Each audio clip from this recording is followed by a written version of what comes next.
యుగానికి ఆరంభం.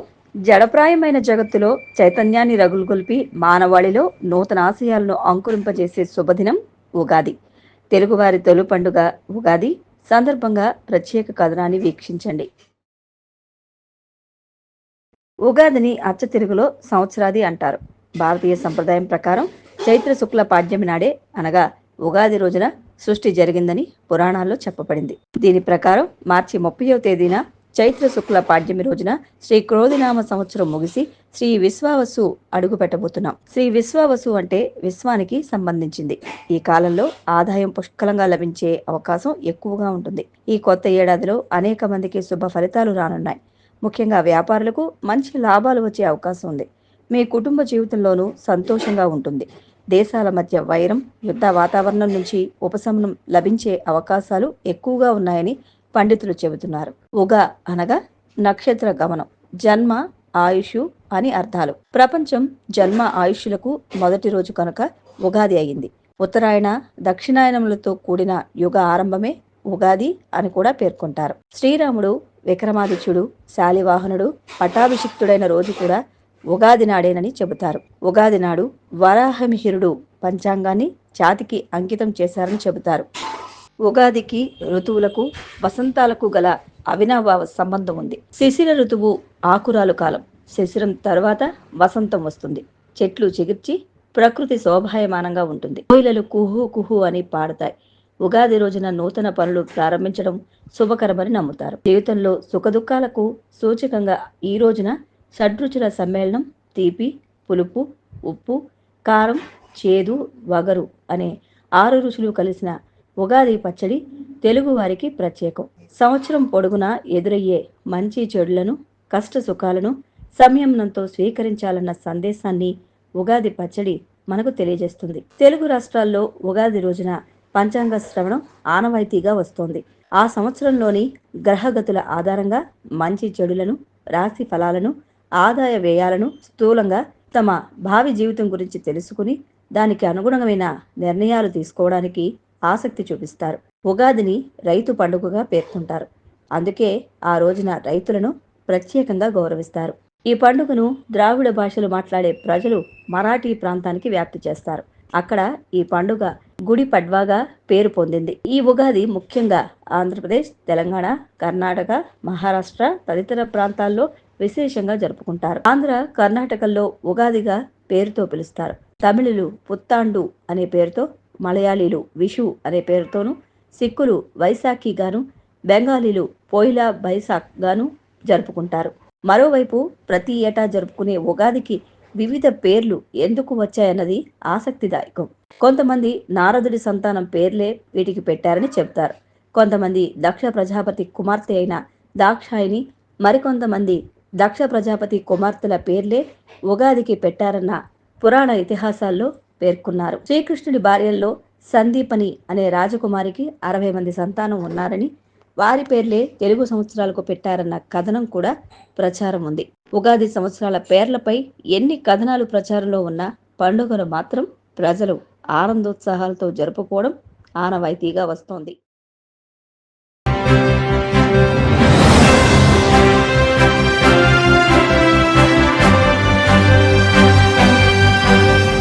నమస్కారం. సిసిసి డిజిటల్ 230 PM న్యూస్కు స్వాగతం. ముందుగా ముఖ్యాంశాలు. ప్రేక్షకులకు ఉగాది శుభాకాంక్షలు. పాలకొల్లులో ఘనంగా టీడీపీ 43వ ఆవిర్భావ దినోత్సవ వేడుకలు. ఎన్టీఆర్ విగ్రహానికి పూలమాల వేసి తెలుగుదేశం జెండాను ఆవిష్కరించిన మంత్రి నిమ్మల. వేముడోలులో టీడీపీ ఆవిర్భావ దినోత్సవ వేడుకలు. ఎన్టీఆర్ విగ్రహానికి పూలమాల వేసి నివాళులర్పించిన టీడీపీ ఏలూరు జిల్లా అధ్యక్షుడు గన్ని. ఆస్తి పన్ను పెంపుదల ఆలోచనలను రాష్ట్ర ప్రభుత్వం విరమించుకోవాలి. సిపిఎం జిల్లా కార్యదర్శి JNV Gopalan demand. Pastor Praveen Pagadala మృతికి సంతాపం తెలియజేస్తూ తిరుపతి జిల్లా గూడూరు పట్టణంలోని టవర్ క్లాక్ సెంటర్ నుండి పాస్టర్లు సంతాప ర్యాలీ నిర్వహించారు. సమన్వయం, చిత్తశుద్ధితో పనిచేస్తే ఏ కార్యక్రమమైనా విజయవంతమవుతుందని కేంద్ర మంత్రి భూపతిరాజు శ్రీనివాస్ వర్మ అన్నారు.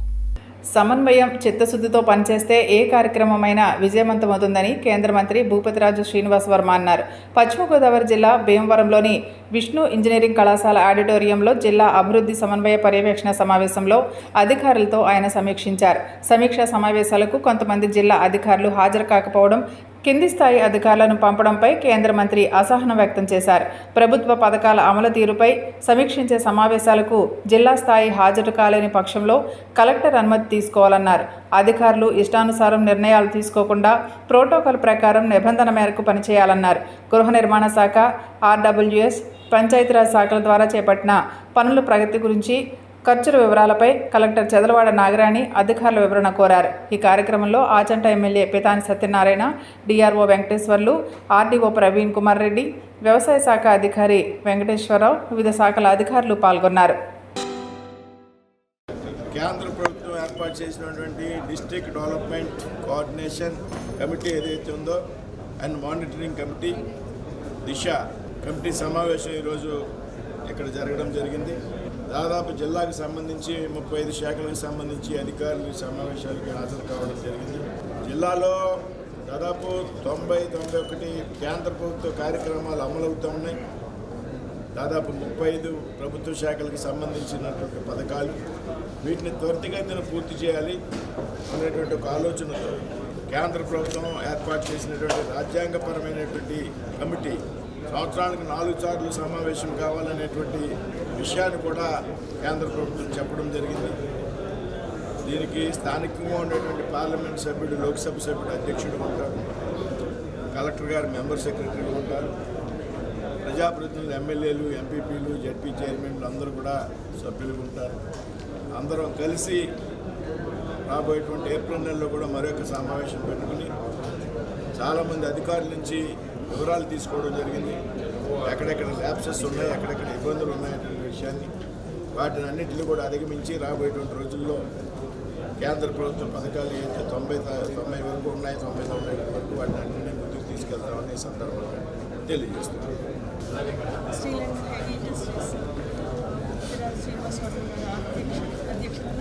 District development coordination and monitoring committee meeting first time జరిగింది. సెంట్రల్ గవర్నమెంట్ నుంచి వచ్చే డిఫరెంట్ స్కీమ్స్కి వచ్చే ఫండ్స్ అన్నిటి కూడా సక్రమంగా ఎట్లా జరుగుతున్నాయి, టైంకి కంప్లీట్ అవుతున్నాయి, ఏమైనా గ్యాప్స్ ఉన్నాయి, కోఆర్డినేషన్కి ఈ మీటింగ్ పెట్టడం జరిగింది. జిల్లా అధికారులు పార్టిసిపేట్ చేశారు. యావత్ తెలుగు జాతికి తెలుగుదేశం ఆవిర్భావ దినోత్సవం అంటే ఒక పెద్ద పండుగ లాంటిదని మంత్రి నిమ్మల రామానాయుడు పేర్కొన్నారు. యావత్ తెలుగు జాతికి తెలుగుదేశం ఆవిర్భావ దినోత్సవం అంటే ఒక పెద్ద పండుగ లాంటిదని మంత్రి నిమ్మల రామానాయుడు పేర్కొన్నారు. టీడీపీ 43వ ఆవిర్భావ దినోత్సవం సందర్భంగా పశ్చిమ గోదావరి జిల్లా పాలకులలో ఎన్టీఆర్ విగ్రహానికి ఆయన పూలమాల వేసి నివాళులర్పించి తెలుగుదేశం జెండాను ఆవిష్కరించారు.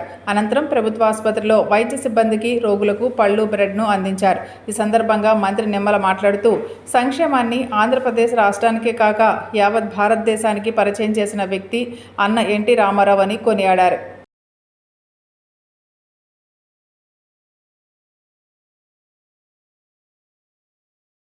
యావత్తు తెలుగు జాతికి పెద్ద పండుగ ఏదైనా ఉంది అని అంటే అది తెలుగుదేశం పార్టీ ఆవిర్భావం. ఎందుకు ఈ మాట చెప్తూ ఉన్నానంటే ఆ రోజు అన్న నందమూరి తారక రామారావు గారు తెలుగుదేశం పార్టీ ఆవిర్భించక ముందు ఆంధ్రప్రదేశ్ రాష్ట్రంలో రాజకీయాలు ఎట్లా ఉండేవో మనందరికీ తెలుసు. రాజకీయం అంటే ఒక ఫ్యాక్షనిస్టులు, ఒక ఇండస్ట్రియలిస్టులు, ఒక క్యాపిటలిస్టులు, ఒక భూస్వాములు ఉన్నటువంటి స్థితిలో ఆ రోజు సామాన్యుడికే రాజకీయం తెలియజెప్పిందే తెలుగుదేశం పార్టీ. ఈరోజు సంక్షేమం మాట ప్రతి ఒక్కరి నోట వినిపిస్తూ ఉంది. కానీ ఈ సంక్షేమాన్ని ఆంధ్రప్రదేశ్ రాష్ట్రానికే కాదు భారతదేశానికే పరిచయం చేసింది తెలుగుదేశం పార్టీ. మరి ప్రపంచంలోనే తెలుగు వారంటే తలెత్తుకుని తిరిగేటువంటి విధంగా ఆ గుర్తింపు తెచ్చింది తెలుగుదేశం పార్టీ అనేటువంటి విషయాన్ని అన్న నందమూరి తారక రామారావు గారి విషయాన్ని సందర్భంగా గుర్తు చేస్తూ ఆ నందమూరి తారక రామారావు గారు అందించినటువంటి ఆ తెలుగుదేశం పార్టీని మరి నారా చంద్రబాబు నాయుడు గారు ఆ రోజు విజన్ 2020 అని చెప్పి మరి ఒక విజన్ని ఆయన ప్రవేశపెడితే అందరూ హేళన చేశారు. ఇది ఎప్పటికీ సాధ్యమవుతుంది అని మరి ఆ రోజు ఉన్నటువంటి రాజశేఖర రెడ్డి ఇలాంటి వాళ్ళు ఎంతోమంది మరి హేళనగా మాట్లాడినటువంటి పరిస్థితి మనందరం కూడా చూసాం.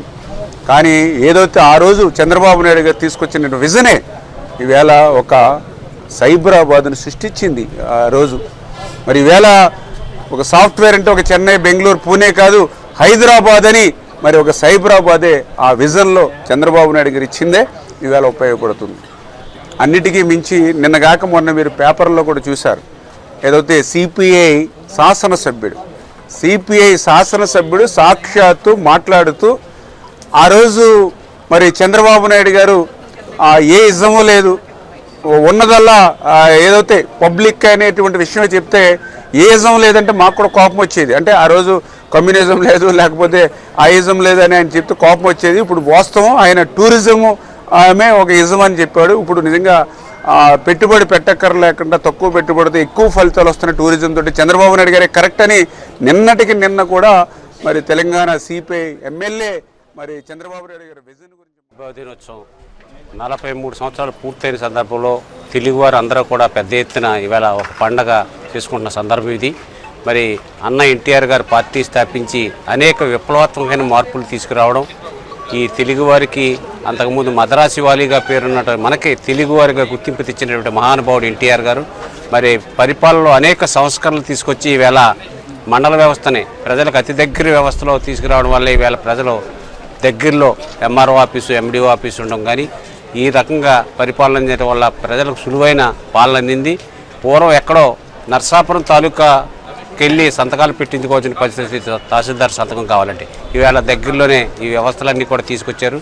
మరి సింగిల్ విండో కానీ ఈవేళ అనేక సంస్కరణలు, మున్సిపల్ వ్యవస్థ అంటే ఆ రోజు ప్రజల్ని పట్టి పీడించేవారు, అటువంటి వ్యవస్థను కూడా ఎన్టీఆర్ గారు ధైర్యంగా లెక్క చేయకుండా రద్దు చేసి ప్రజలకు సులువైన పద్ధతిలో సంక్షేమానికి నిర్వచనం చెప్పినటువంటి మొదటి వ్యక్తి ఎన్టీ రామారావు. టీడీపీ ఏలూరు జిల్లా అధ్యక్షులు గన్ని వీరాంజనేయుల ఆధ్వర్యంలో భీమడోలులో ఘనంగా టీడీపీ ఆవిర్భావ దినోత్సవ వేడుకలను నిర్వహించారు. టీడీపీ ఏలూరు జిల్లా అధ్యక్షులు గన్ని వీరాంజనేయుల ఆధ్వర్యంలో భీమడోలులో ఘనంగా టీడీపీ ఆవిర్భావ దినోత్సవ వేడుకలు నిర్వహించారు. భీమడోలు గాంధీబొమ్మ సెంటర్లో పార్టీ జెండాను ఆవిష్కరించిన గన్ని స్థానిక పంచాయతీ వద్ద సంత మార్కెట్ సెంటర్లోని ఎన్టీఆర్ విగ్రహాలకు పార్టీ శ్రేణులతో కలిసి పూలమాల వేసి నివాళులర్పించారు. సందర్భంగా ఆయన మాట్లాడుతూ సమాజమే దేవాలయం, ప్రజలే దేవుళ్ళు అనే నినాదంతో స్థాపించిన పార్టీ తెలుగుదేశం పార్టీ అని, అన్న నందమూరి తారక రామారావు ఎన్నో పథకాలను ప్రవేశపెట్టి పేద, బడుగు, బలహీన వర్గాలను ఆదుకున్నారని, ఆయన చూపిన మార్గంలో సీఎం చంద్రబాబు పార్టీని నడుపుతున్నారని పేర్కొన్నారు.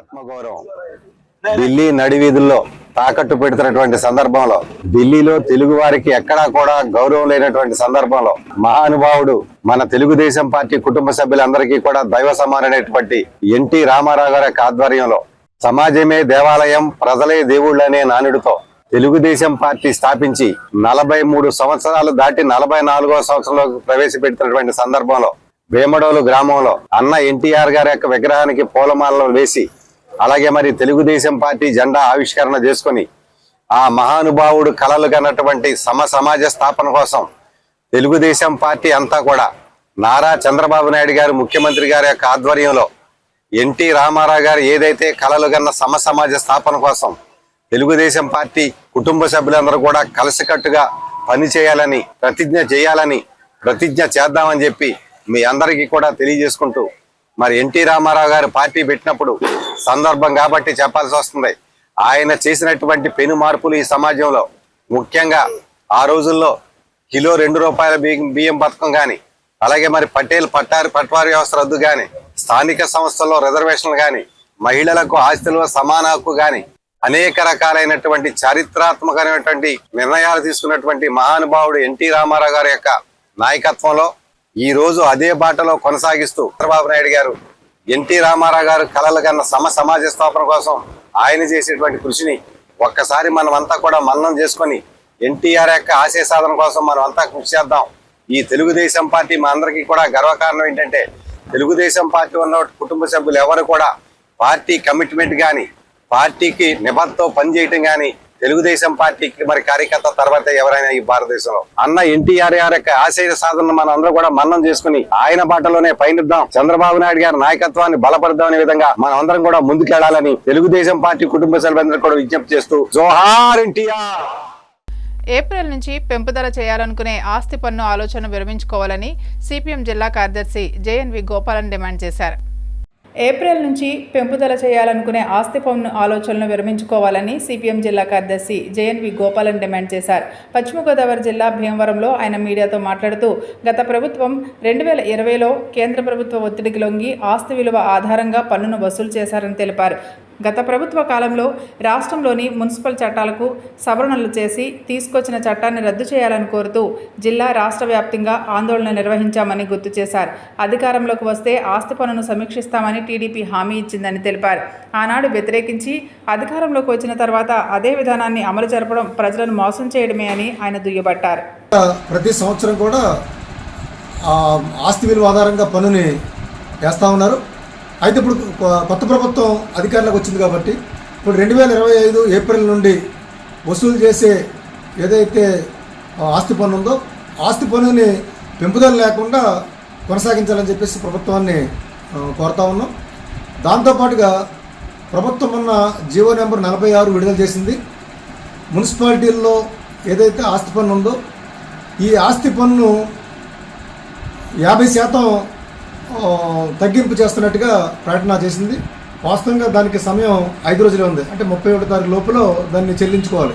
అంటే ప్రకటన వచ్చిన తర్వాత 5 రోజులు మాత్రమే దానికి సమయం ఉంది. కాబట్టి ఎవరైతే వినియోగదారులు లబ్ధిదారులు ఉన్నారో వారికి తగినంత సమయం ఇవ్వాలని చెప్పేసి కూడా ప్రభుత్వాన్ని కోరుతున్నాం. మే నెలాఖరు వరకు ఈ గడువుని ఇవ్వాలి. అలాగే 100% అంటే ఇప్పుడు అంటే వడ్డీ లేకుండా రాయితీ ఇచ్చే విధంగానే ఈ ఆస్తి పన్నుని వసూలు చేయాలని చెప్పేసి కోరుతున్నాం. అలాగే వడ్డీని కూడా 24% వడ్డీని వసూలు చేయడం అంటే ఇదేమాత్రం కూడా సమంజసం కాదు. ఎక్కడ ఏ బ్యాంకు కూడా లబ్ధిదారులకు కానీ వినియోగదారులకు కానీ ఇంత వడ్డీలు ఎక్కడ కూడా ఇవ్వట్లేదు. కానీ ప్రభుత్వం ఈ ఆస్తి పన్ను పేరుతోటి ఇంత వడ్డీ వసూలు చేయడం కూడా అది సరైనది కాదు. కాబట్టి ఆ వడ్డీ ఏదైతే 24% వసూలు చేస్తున్నారో దాన్ని పూర్తి స్థాయిలో మినహాయింపు ఇవ్వాలని చెప్పేసి మేము కోరుతా ఉన్నాం. ముఖ్యంగా ఆస్తి విలువ ఆధారంగా ఆస్తి పన్నుని వసూలు చేయడం కాకుండా గతంలో పాత పద్ధతి ఎలా అయితే ఉందో అద్దె విలువ ఆధారంగానే అద్దె ఆధారంగా ఆస్తి పన్ను వసూలు చేయాలని చెప్పేసి ప్రభుత్వాన్ని కోరుతా ఉన్నాం.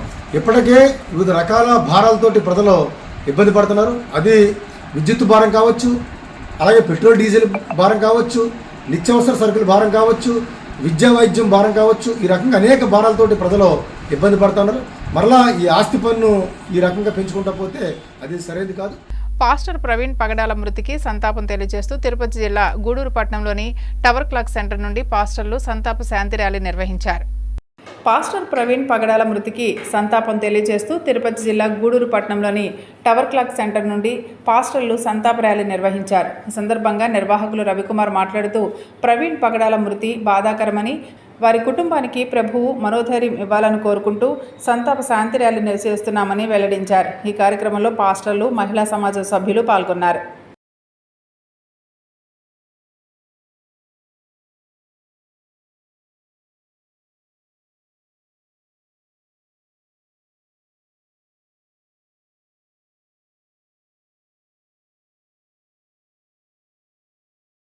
సంఘ సభ్యులముగా ఈ స్థలంలో ఎందుకు నిలిచినామో ఇప్పటికే మీకు అర్థమవుతుంది. ఈ ప్లే కార్డ్స్ లో ఒక ఫోటో కనబడుతుంది.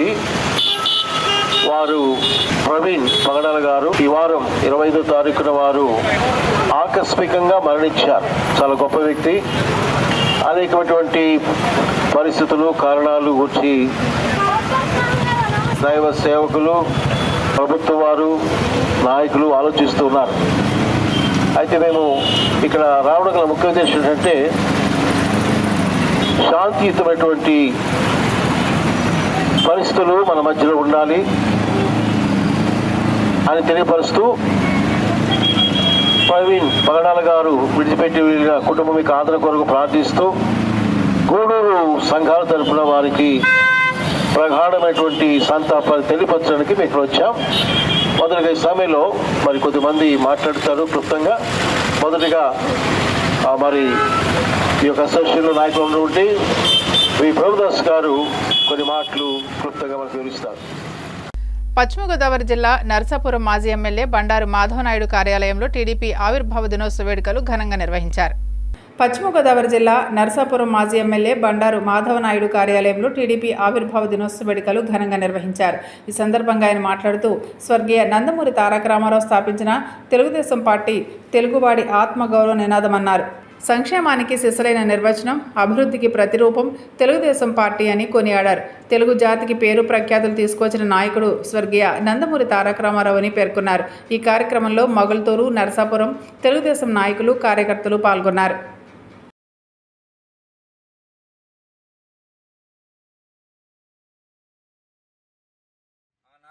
పేద బడుగు బలహీన వర్గాలను ఎక్కడా కూడా పట్టించుకున్నటువంటి విధంగా ఉన్నటువంటి రోజుల్లో ప్రజలు, అదేవిధంగా మన తెలుగు రాష్ట్రం, ఉమ్మడి రాష్ట్రం ఏదైతే ఉందో చాలా ఇబ్బందులకి గురవుతున్నటువంటి పరిస్థితుల్లో మరి అందరి యొక్క దృష్టిలో పెట్టుకుని, పేద బడుగు బలహీన వర్గాల అభ్యున్నతికి దృష్టిలో పెట్టుకుని ఆర్థిక అసమానతలు తొలగించాలనే ఉద్దేశంతో, అదేవిధంగా మహిళలకి అందరికీ కూడా ఒక గౌరవం కల్పించాలనే ఉద్దేశంతో ఆనాడు నందమూరి తారక రామారావు తెలుగుదేశం పార్టీని స్థాపించడం జరిగింది.